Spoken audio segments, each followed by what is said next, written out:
Ok alors, pour l'anime de course, une fois que maintenant on a notre idol, c'est très simple, c'est pas du tout compliqué. En fait, l'anime de course c'est juste une succession de petits sauts. Qu'est-ce que je veux dire par là? C'est que si on observe bien, en fait on commence avec une pose en hauteur, mais au niveau du haut du corps, par contre, il n'y aura quasiment pas de mouvement. Tout va se faire avec les jambes. Et le bassin.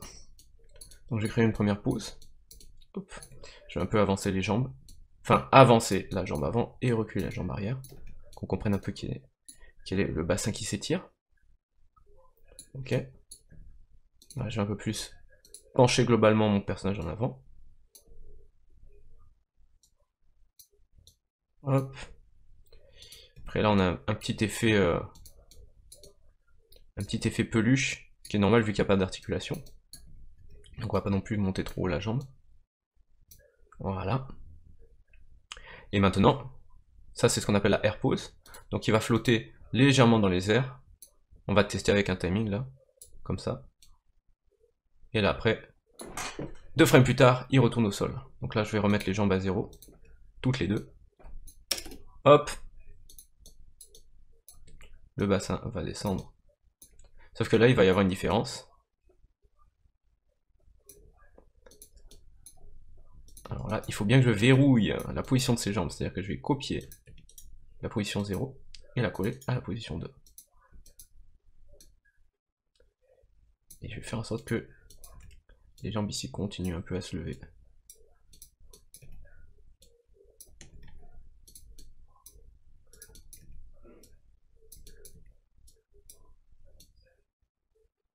Voilà. Alors peut-être ça fera un peu trop figé. Je vais peut-être essayer de descendre d'abord celle-là pour laisser plus d'amplitude et de contraste à mon animation, à ma pose. Voilà. Et ici, du coup, ce qu'on va avoir, c'est d'abord cette jambe-là qui sera un peu en retard, la jambe bleue, parce qu'elle vient de derrière. Et la jambe rouge, elle sera un peu plus en avant.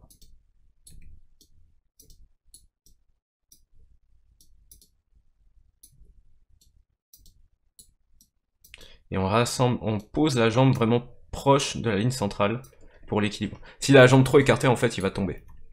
En général, quand on court, on n'a pas les jambes vraiment écartées. Là, pareil, je vais écarter un peu moins la jambe ici, vue de face. Voilà, donc là, on est en passing pose. Donc en course, la passing pose va être plus basse que la air pose. Bam. Et là, après, ce qui va se passer, c'est que tout simplement, on va inverser en fait la position 0 à la frame 6. Et donc on va inverser en fait la position des jambes. Donc, je n'oublie pas, je sélectionne mes jambes et mon bassin. Je fais un S pour verrouiller la pose. Et là maintenant, je vais copier-coller le bassin à la position 6.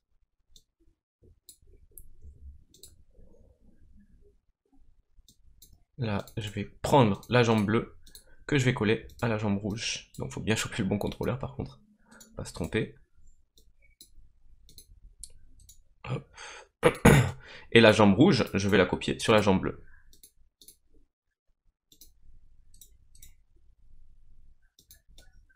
Voilà, donc là c'est méga déformé, c'est normal. Le copier-coller n'est pas non plus parfait. On va le corriger.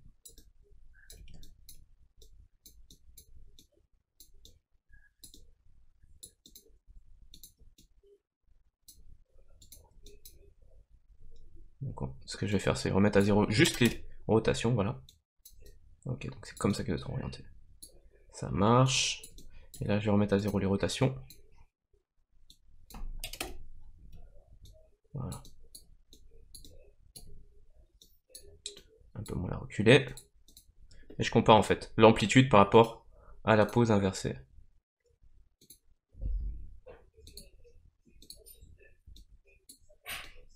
Donc, par exemple, on va voir que celle-ci est censée aller, voilà, plus loin. Ce que je vais faire, c'est quand même bouger un tout petit peu le bassin ici. Et du coup, compenser avec une rotation ici, qui va venir combler en fait la rotation que j'ai fait à gauche. Du coup, comme le haut du corps est impacté par le bas du corps, quand je fais ça, il faut que je compense en bougeant celui-ci dans le sens inverse. Mais lui, il n'avait pas de clé avant, donc je vais bien m'assurer de copier-coller la clé à 0 pour la maintenir ici à 4 à la même position. Voilà. Et là on sera pas mal. Là mes jambes sont un peu moins déformées. Il faut quand même réussir à avoir quelque chose d'harmonieux, ça serait dommage qui ressemble à une vieille peluche. Même si on est déjà pas trop loin. Alors ce que je vais faire par contre, c'est faire plus d'amplitude au niveau de la hauteur du personnage quand il saute, quand il court.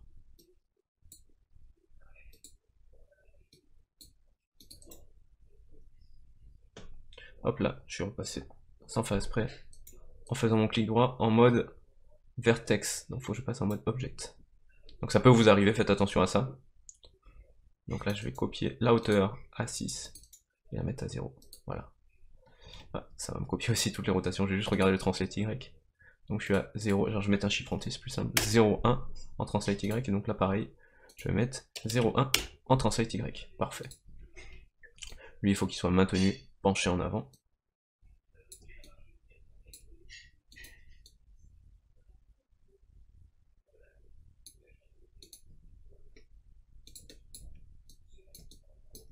Bam. Alors ici en fait les jambes vont peut-être un peu moins s'écarter. Hop.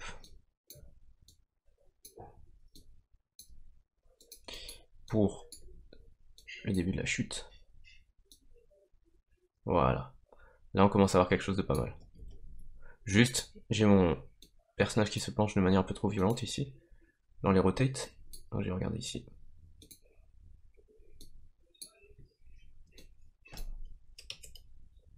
Bam. Donc peut-être qu'on va venir commencer à le pencher aussi légèrement.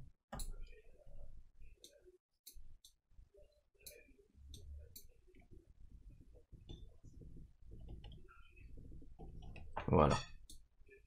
Faut vraiment pas avoir peur de mettre les mains dans le cambouis et vous-même corriger la pose quand elle vous paraît bizarre suite à une interpolation de Maya.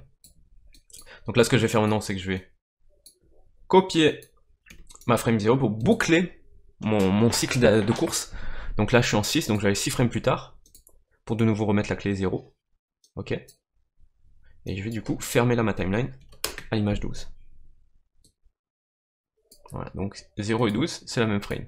Donc même au niveau du torse, je vais m'assurer qu'elle soit aussi à la même position. Voilà. Maintenant, ici, je vais faire un S. Paf. Et là maintenant, je vais faire comme tout à l'heure. Je vais copier le translate. Donc là, je suis à 0, c'est directement 0 en fait. Voilà. Donc 2 frames après la deuxième air pause, donc frame 8, je serai à 0. Image 4, je serai à moins... Image 4, je serai à moins 0,1. Donc là pareil, 4 images plus tard après l'air pause, frame 10, je serai à moins 0,1 aussi.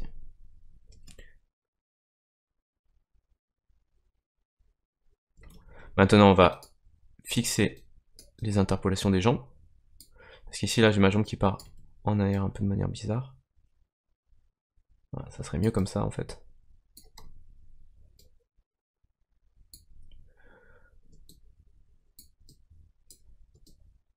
Et ici, celle-là je vais la copier pour la fin.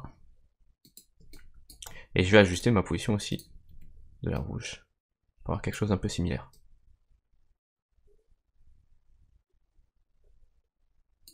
Là on va faire attention parce qu'elle commence à partir en sucette, notre petite jambe. Voilà, et ici, donc, qu'est-ce que je vois au niveau des jambes? Je vais donc de nouveau copier-coller, sauf que là je vais prendre frame 2 et 4 pour la jambe bleue, et je vais la coller en inversant, et en mettant en fait les valeurs de 2 et 4 sur l'image 8, sur ma jambe rouge.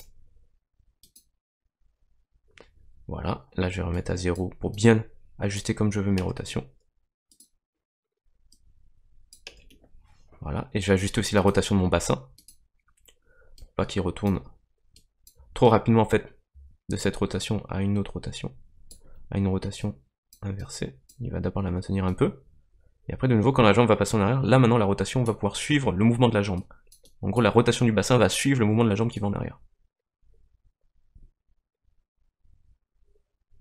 Là, par exemple, ici, on peut déjà le tourner légèrement. Voilà.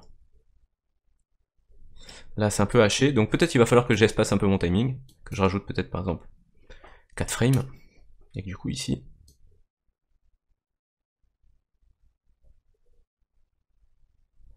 frame 6, je décale, et là, entre 0 et 2 aussi, je vais décaler d'une frame. On va voir déjà ce que ça donne. Donc j'ai rajouté 2 frames, maintenant il va falloir équilibrer, c'est-à-dire que là pareil, entre 12 et 14, donc la même chose que là, entre 5 et 8, avant qu'il monte, et la frame avant qu'il monte, il faut rajouter aussi, il faut qu'il y ait 3 frames d'écart. Ok? Ce qui fait que du coup mon cycle finit en frame 15, et ça nous fait 16 frames. Pourquoi 16 frames alors que ça commence à 0? Parce que 0 compte comme une frame déjà. Donc c'est 0, 1, ça fait déjà 2 frames. Donc on est sur un cycle de 16 frames.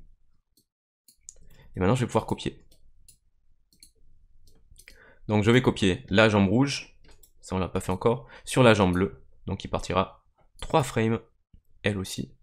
Vous voyez, parce qu'ici, là, c'est là aussi il faut être précis sur comment vous copiez. Là, de 0 à 3, j'ai cette position-là. Ok, il y a 3 frames d'écart. Donc si je veux copier en miroir la position de la jambe rouge sur la jambe bleue, sur l'autre moitié en fait de mon cycle, où les jambes sont inversées, et bien, il faut que je regarde bien le nombre de frames d'écart qu'il y a. Donc là, il y a 3 frames d'écart, donc à partir de 11. Donc il m'a collé les deux jambes. Voilà, là, je commence à avoir quelque chose. Il faut juste maintenant que je corrige un peu les rotations. Ils sont pas terribles quand on copie.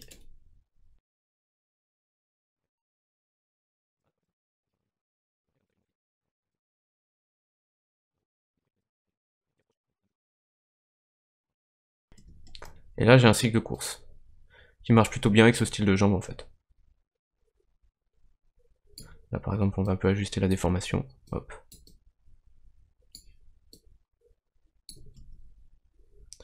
Et sous cet angle de vue, ça fonctionne bien au niveau des jambes. Je vais cacher les joints. Alors, ce que vous pouvez faire, c'est dans Show, vous mettez non, et vous appuyez sur Polygone pour n'avoir que les polygones affichés. Et là, je vais ajuster maintenant la position de mon torse. Parce que normalement, il ne devrait pas trop changer. Donc là, ça va. Là, par contre, on a un trop gros contraste entre ces deux positions.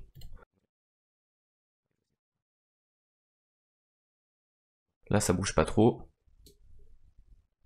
Il y a juste un petit bounce qui fait que notre personnage n'est pas tout à fait raide. Par contre, on va pouvoir aussi le faire se tasser un peu. Donc, en étant un peu en retard, c'est-à-dire frame 5, je fais un S, et ici, je vais un peu le tasser. Pour qu'on ait l'impression que le torse, en fait, s'écrase légèrement. Et après, il va remonter ici, voilà. En translate Y. Ouais. Donc là, je vais devoir ajuster encore la frame. Parce qu'il y a le k 14.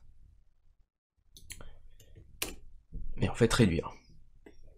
Tout décaler à gauche. Pourquoi j'ai tout décalé à gauche? Parce que, vous voyez, je n'avais pas en fait le même écart de frame entre toutes mes clés. Ici, j'avais entre 0 et 3. Donc il y avait 3 frames. Entre 4 frames, pardon. Donc 0, 1, 2, 3, ça fait 4 frames. Et entre la frame 8, j'avais 0, 1, 2. Donc j'avais 8, 9, 10. Et donc là, j'ai dû décaler vers la gauche pour avoir 2 frames d'écart entre la moitié. Donc en fait, c'est un cycle de 14. Donc voilà, faut faire attention à ça. Ok, donc là on est pas mal. Je vais continuer du coup mes hauts et bas avec mon torse. Donc ça va être à la frame 5. Donc de 0 à 5, donc 2 frames avant la air pause. Donc là, 2 frames avant la air pause. Le torse sera plus bas. Peut-être pas aussi bas. Mais c'est bien qu'il y ait quand même du contraste. Et là, du coup, frame 10. On va maintenir le torse à une hauteur correcte.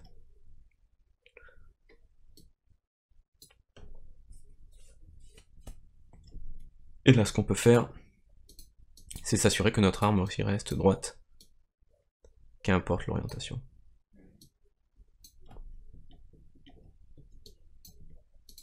Et donc, il faut ajuster, bien sûr, la position des bras.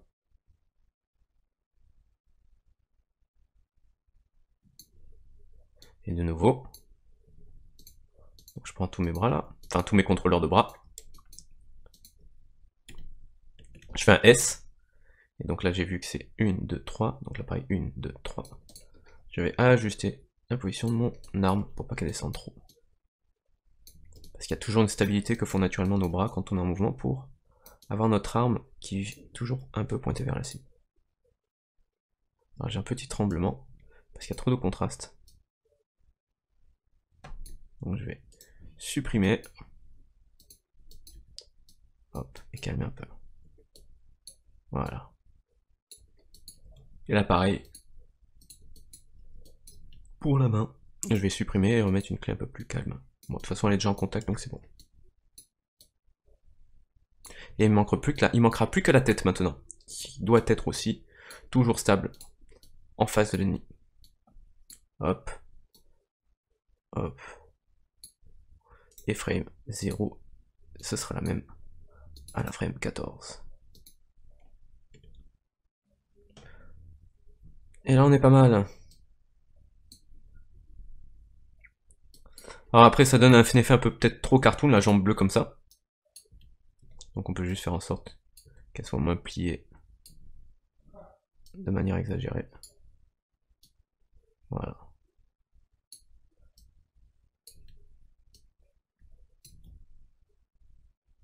Et de l'autre côté. Voilà. Le plus important c'est qu'on sente bien le contact avec la jambe. Limite même. Celle-ci je vais la faire un peu plus descendre, voilà. Et là par contre quand elle touche elle va plus reculer. Voilà. Et là on a notre course, avec notre petit moignon. Nos petits moignons, pardon. Donc voilà pour la course.